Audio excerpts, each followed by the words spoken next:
The assault on reproductive rights continues to ratchet up as legislatures and Republican governors around the country pass increasingly restrictive abortion laws.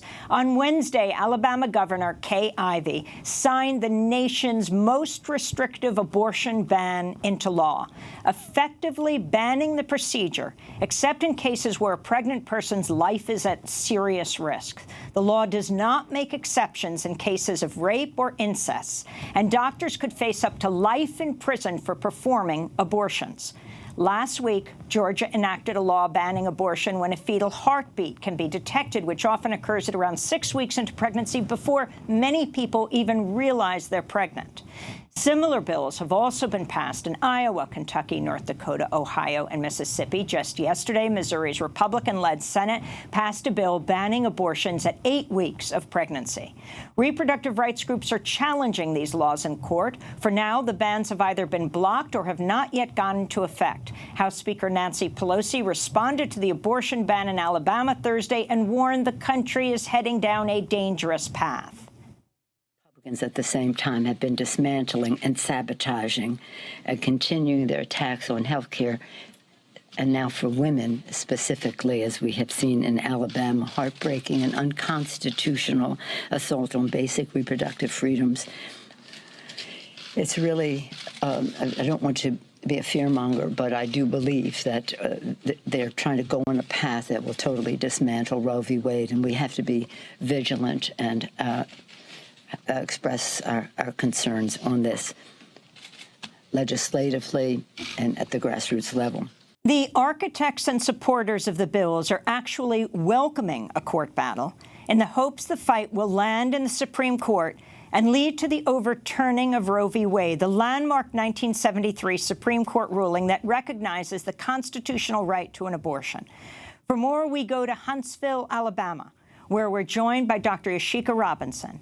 Dr. Robinson is the medical director of the Alabama Women's Center for Reproductive Alternatives, one of the only 3 clinics left in Alabama that offer patients abortion services. She is one of only 2 abortion providers living and working in Alabama. Under the new Alabama law, she could spend the rest of her life in prison for doing her job. Dr. Yashica Robinson, welcome to Democracy Now! Thank you so much for taking this time out of your busy schedule. First, respond to the passage of the almost total abortion ban in Alabama. Well, thank you for having me. With the passage of the near total ban on abortion here in Alabama, the initial response has just been very disheartening. I've seen many patients that have expressed anger, a lot of concern about how this is going to affect access to care. And as a provider, I'm very concerned about how this will affect the care that I'm able to provide for my patients. How will it accept it? Now, it has not gone into effect. It would be 6 months, and it's obviously going to be challenged in court. Talk about, I mean, right now, if this were next year and the ban were in effect, right, Governor Ivey has signed off on it, you could go to jail for the rest of your life for performing the procedure.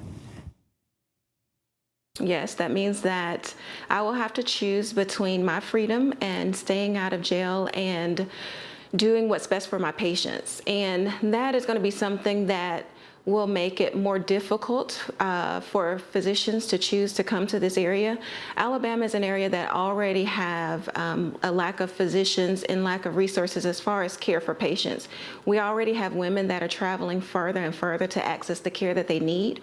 And with the fear of criminal prosecution, there's no incentive for women or physicians who provide women's health care to come to this area.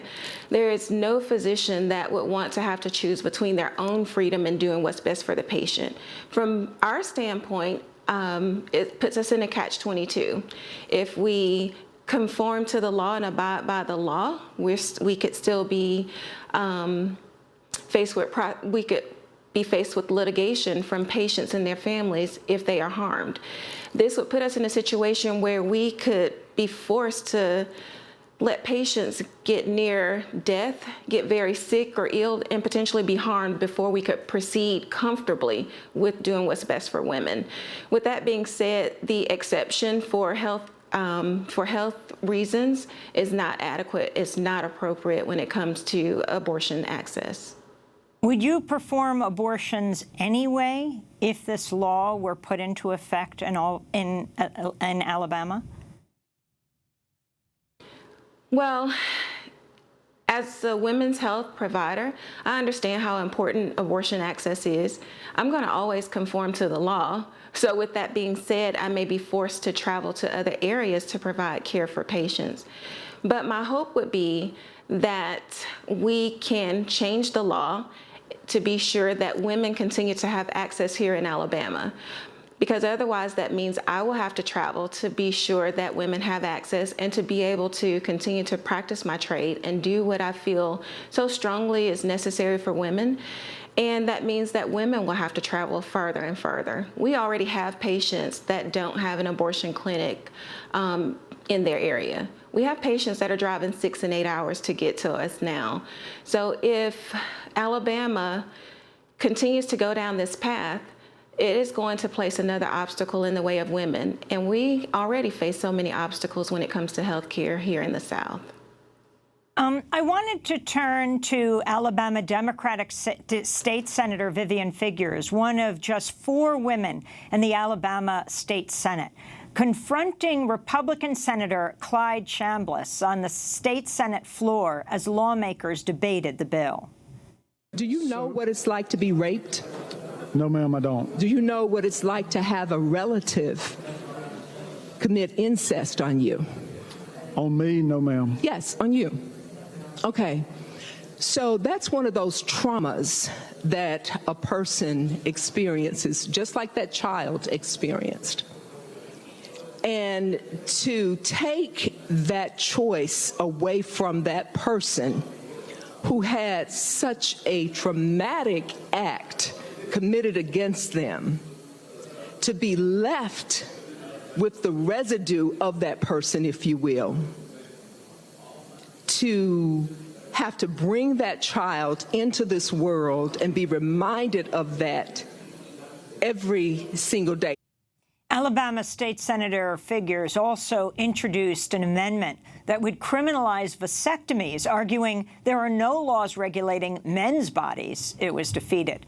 But talk about this, Dr. Yashica Robinson, that this abortion ban was passed with no exception for rape or incest.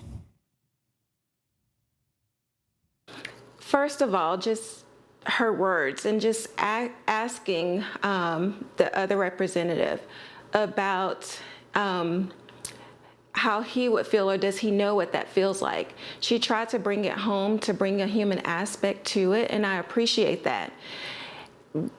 And his response, saying that he didn't know what it was like, but still it was very clear that he was in support of this bill, was very troubling. As an abortion provider, I understand that there are so many personal and medical reasons that go into why women choose abortion. And there is no way that we can know all of the personal things that are complicating a woman's life and that's affecting that decision, just as this senator said. But for him to still be in support of the bill, I feel like it was like an insult on women, an insult on healthcare. It was very clear that it didn't matter to them how this affected women. The only thing that was important was them achieving their political agenda. And it's just sad for women in Alabama. It's very sad. I mean, you face more time in prison than a rapist. You would face life in prison, 99 years in prison, Dr. Robinson. Yes. And it's the only thing that I can say is just really, for me as a provider, causes a lot of anger. When you look at other areas of medicine, there is no other area of medicine where we have legislation like this that threatens the physician with criminal prosecution for simply doing their job. There's no other area of medicine that is regulated in such a way. And then to have physicians to potentially be penalized with more time in prison than even a rapist is appalling. It's simply appalling.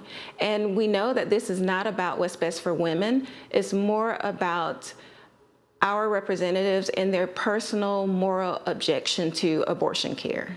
Dr. Yashica Robinson, can you describe your day? I mean, you spend a lot of time delivering babies as an obstetrician gynecologist. Yes. I made the decision that I wanted to be a women's health provider. And what that means is that I have a commitment to taking care of women throughout their pregnancies. I deliver babies, I provide prenatal care, but I do understand that pregnant women, they will choose to have deliveries, and sometimes they may have to make the decision that that pregnancy will have to end in an abortion. And I understand that that is just part of healthcare and one of the essential services that women will need, and I respect that decision. And I'm happy to be with women no matter, and be supportive of them no matter what that decision is for their pregnancy. Can you talk about the protests you face outside your clinic? How difficult is that for the women going inside, making some very difficult decisions? We already know that sometimes for women, making the decision to have an abortion can be very difficult. They've already wrestled with this prior to even presenting to our clinic. And then for their decision to be questioned once again, for them to be judged when they come in for care that they know is necessary for them at the time, it's just something that women shouldn't face. And with me being someone who also take care of women throughout their pregnancy, just because of other people's objection to abortion care and the fact that I am willing to take care of women here in the South in whatever way they need, my patients who come to the general obstetrics and gynecological practice, they are also faced with the same harassment. I mean, I have women who come in at 8 and 9 months pregnant who have protesters screaming and yelling at them. That should never happen. You know, it makes me think of a story where I had a young lady who came in. She was pregnant. She was in her 3rd trimester. She came in just for a routine prenatal visit. And unfortunately, at the time that we evaluated her, we found that she had already had a fetal demise. Her baby had already died in utero. This was a very desired pregnancy. And even that young lady, as she left to go to the hospital, knowing that she would deliver that day and that her baby was no longer alive, she still faced the same harassment. I wanted to talk I understand. To you Go about, ahead. you know, I'm talking about you facing life in prison for performing abortions if the ban went into effect, but also facing the endangerment of your own life. In this country, a number of doctors and health practitioners have been killed for providing abortion. Do you fear for your own life, for your family's life? I mean, I think about my safety and I take necessary precautions as much as I can. But if I'm focused more on fear of harm to myself, I can't be focused on my patients in the way that I need. And, you know, in medicine, it is so important that you keep your head in the game, that you're focused on the person that's in front of you. We have to make split-second decisions all the time. And so I try my very best not to be distracted by that. I am a very spiritual person. I pray. I believe that the work that I'm doing is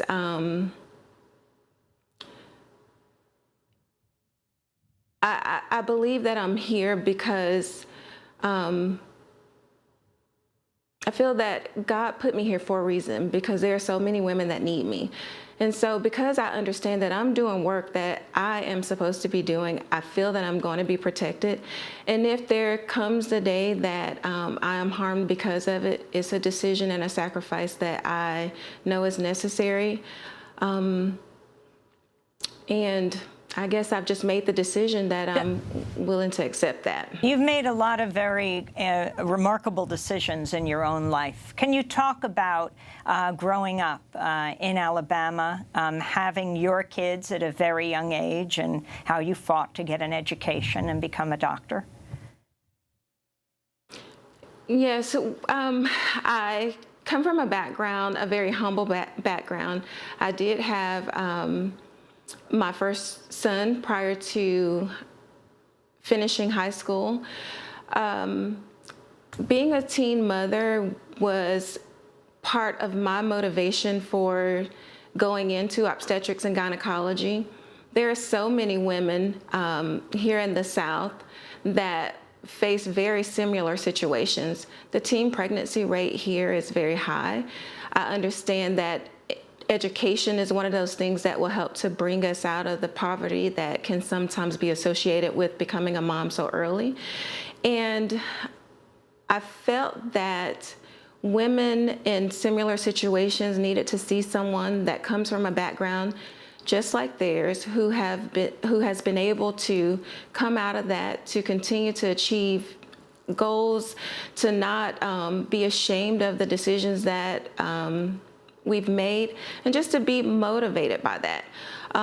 Because it is so easy for people to tell you, you can do it. But if they see someone that looks like them, that comes from where they have come from, that has been able to do it also, I think that gives them extra motivation. So you had 2 children when you were still in your teens, your 2 boys. Can you talk about then deciding, what made you decide to go into medicine? Well, one of the main things that motivated me was that when you become pregnant early in life, a lot of people tend to talk down to you. I experienced a lot of criticism and negative comments. And it was just important for me to be able to show them that you know, the decision that I made early on, the circumstances of my life don't really dictate what I can do. And I also wanted to be able to, I wanted my children to not be ashamed of the fact that I did become a mom so early. There's a lot of things that go into why young ladies in situations like mine end up pregnant early on. And well, Dr. Yashica Robinson, in the state Senate, when this bill was passed, it was 25 white men who passed this bill. Can you talk about the impact of this on women in Alabama, but particularly on women of color, like yourself? Well, the impact of it is that it's going, we know that legislation like this affect women of color and those women from lower socioeconomic status the most. We know that those that have means will always have access to the care that they need. And so the patients that I serve, those are going to be the ones that are most affected by this decision. And then to see that the representatives that voted in favor of this, none of them look like us. None of them represented us. It was all men, none of whom will ever know what it's like to carry a pregnancy or to have to make the hard decision to end a pregnancy. None of them were people of color that even know some of the things that we go through coming from a background where you don't always have the finances that you need for just basic things in life, and how that can really play a part in you having to make the decision not to have another baby. And just looking at the picture of those that voted for this bill was enough to cause outrage for women, and especially women of color. According to CDC, Alabama has one of the highest infant mortality rates in the country. It recorded 7.4 infant deaths per 1,000 live births in 2017, the 5th highest rate in the U.S. The national average is like 5.8 deaths per 1,000. The year before, Alabama had the country's worst infant mortality rate, with 9.1 deaths per 1,000 live births. The significance of this, Dr. Robinson.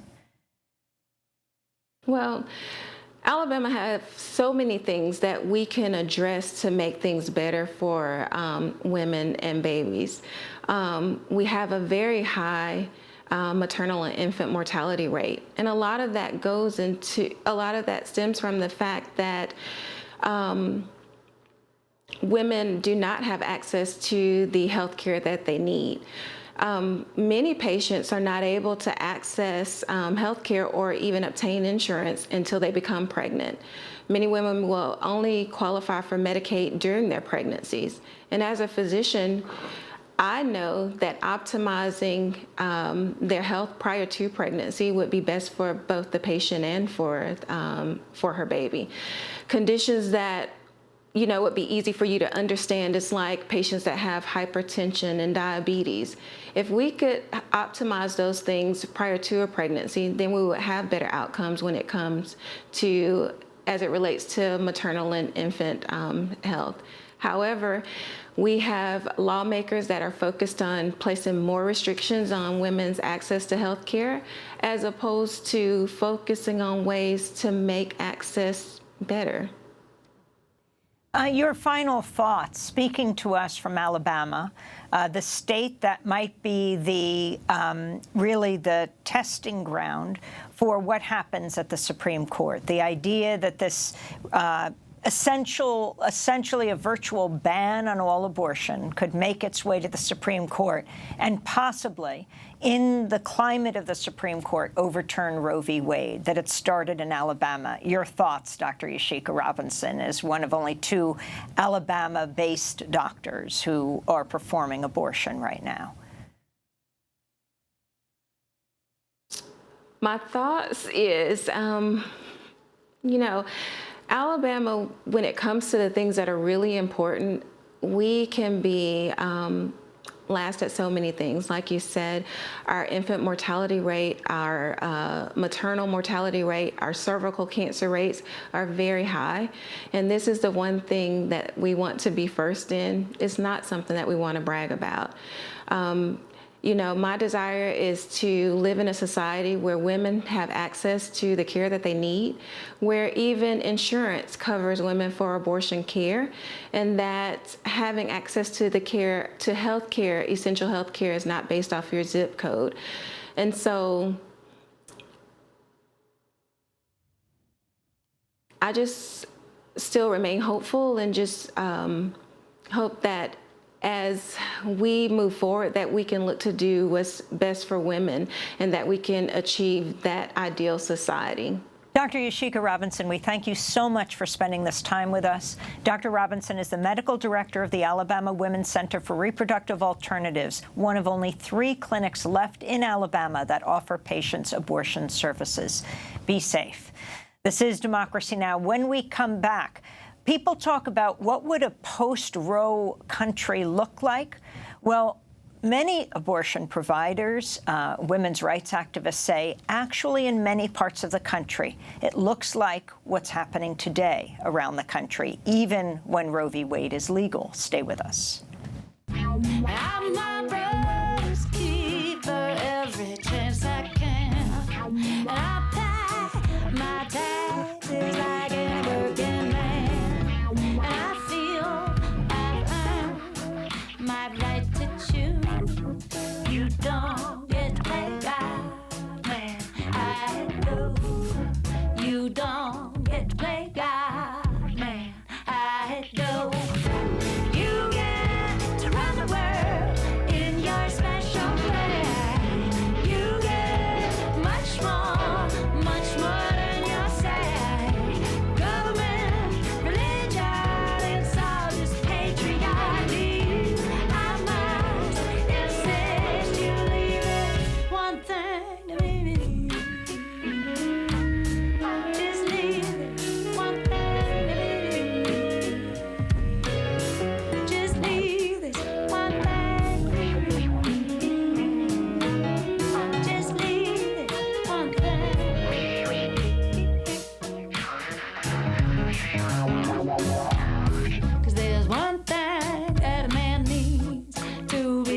This is Democracy Now!, democracynow.org. That is Ani DiFranco. Play God.